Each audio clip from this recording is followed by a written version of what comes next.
Have you ever noticed the amount of hate that a simple post about EXP Realty can generate? If you've ever wondered why that is, or how the simple mention of a brokerage can have this effect, then this video is for you. My name is Josh Marriott, and I've been in the real estate industry for 10 years. I've been an agent at Coldwell Banker, Remax, Keller Williams, and EXP Realty. To fully understand the cause of this hatred, I think we need to go back to the beginning of real estate brokerage services.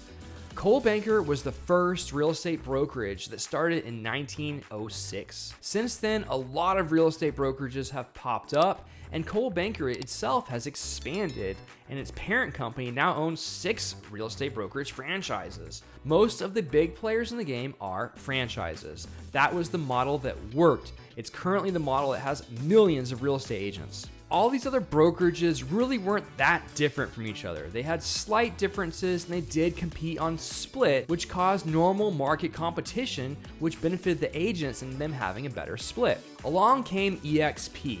EXP was the first major industry disruptor.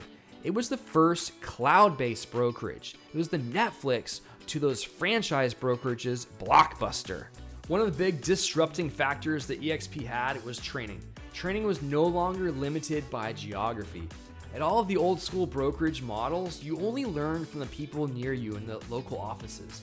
At EXP, we were able to learn from agents across the country. So if there was an agent in another state that was really good at something, you could actually learn from them. As EXP grew, these brokerages realized the threat was huge. When you're the fastest growing brokerage in the world, you're going to be a huge target. EXP is just such a large industry disruptor. Nobody likes change unless you're part of the company doing the disrupting. It started to get eyes on it, and big eyes at that. In fact, in 2018 at Keller Williams family reunion, the founder, Gary Keller, spoke on stage during his vision speech and mentioned EXP Realty 18 times, becoming the #1 proponent of a competing brand. But he was putting EXP down. In fact, he was making fun of the company, saying they only made $1 million that year. But what he failed to mention is that money went to the agents, because the agents at EXP are the owners. We earn equity ownership in the company from selling real estate, teaching classes, helping to grow the company, and attending company events. At that time, EXP was only 8,000 agents. A short 4 years later, they crossed 80,000 agents. And the big threat was they weren't just pulling agents from one company, they were pulling agents from all of them. See, prior to EXP, brokerages would target other brokerages to pull agents. In fact, there were tons of lawsuits where brokerages pinpointed a particular other brokerage and tried to pull their agents. But EXP was a model for all. It was the first one-size-fits-all brokerage. It wasn't just for new agents or experienced agents. It was also for team leaders and mega teams and even brokerages. Entire brokerages as large as 900 agents have merged with EXP. This was a huge threat for everyone. There are hundreds of thousands of employees across the other brokerages that now started talking about how to stop this elephant, this behemoth that is stealing their agents. And all that talk, it just backfired. Are you at a big franchise model? Are they talking about EXP behind closed doors? Let me know in the comments down below. Brokerage leadership teams were getting together and exploring and learning more about EXP to find their downfalls, to find their pits. But in fact, all they found were benefits. Huge players began joining. The president of Keller Williams Coaching became the president of EXP Success Coaching. And he didn't just come alone, he brought hundreds of agents with him. And that was a common trend. Agents would come to EXP, but they wouldn't come alone. They would bring their friends with them.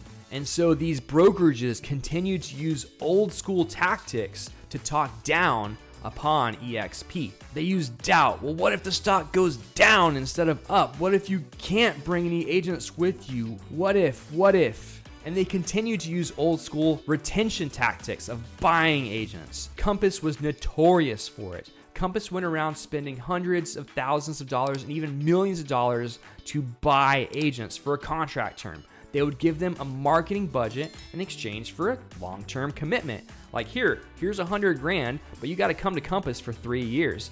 And those agents would be short-sighted about it. They would see the money, they would take the money, but they wouldn't think, how much is it going to cost me? How much am I going to pay into this company? These companies were smart. They would give agents 20 grand up front, knowing that over the next 3 years, they'd get like 100 grand from them. And the agents were short-sighted enough to take the money. In fact, the brokerage that I used to work at, we would put these agents on a calendar. If we knew that an agent got bought, we would mark the calendar. Okay, they went on a 2-year contract. We'll start reaching out to them close to that time again to see if they want to come back. These big franchise models that have never had a problem getting agents before are all of a sudden losing agents, and they can't fight the battle anymore because old school tactics no longer work. They only delay the inevitable. If you put an agent under contract, you're only keeping them for as long as that contract is. If you're paying for their office, you're only keeping them for as long as you're doing that. In fact, that was one of the reasons that I left. I had an office for free, and then one day they decided to start billing me for the office. And that was when I decided to cut the cord. Just like people cut the cord from cable and moved to Netflix, people are cutting the cord and moving to EXP. Old school brokerages were a revolving door. At the brokerage I was a part of, we were the largest brokerage in the Metroplex, and we had a major revolving door problem. We had 30 agents on average leave every month, and our goal was to get an average of 31 agents in the door every month. EXP Realty just doesn't have that retention problem. And the reason for that is twofold. Number one, we are owners of the company. If you own something, you don't want to leave it. And the longer you work there, the more of it you own. And number two is revenue share. Now, revenue share is probably one of the biggest pain points for agents to talk down upon. They will often say that EXP is a pyramid scheme because their agents are receiving revenue share. Well, revenue share came directly from the Keller Williams profit share model. And if you're not familiar with it, it's also a pyramid scheme per se, although neither one actually is. But the profit share model did differentiate Keller Williams and allowed them to grow at their substantial rate. Now, we took a similar model, except we use revenue. And I don't know if you know anything about basic accounting, but revenue is always higher than profit. And so our revenue share model pays our agents way more. What's some of the worst things you've heard said about EXP Realty? Let me know in the comments down below. Old school models really had nothing they could do to prevent agents from going to EXP aside from using some old school tactics and psychology. And so when you have hundreds of thousands of employees and agents and leadership influencing their millions of agents, that's going to create hatred. So whenever someone talks about EXP on an online forum, you've got all these agents that have been influenced to hate EXP, so they naturally want to talk bad about EXP because that's what they have been taught. Obviously, I'm part of EXP Realty now, and I love it. If you're considering the opportunities that we have, I would love to chat. There's a link in the description down below. Schedule time to talk with me. YouTube thinks you're gonna like this video next. Let me know what you think of their algorithm.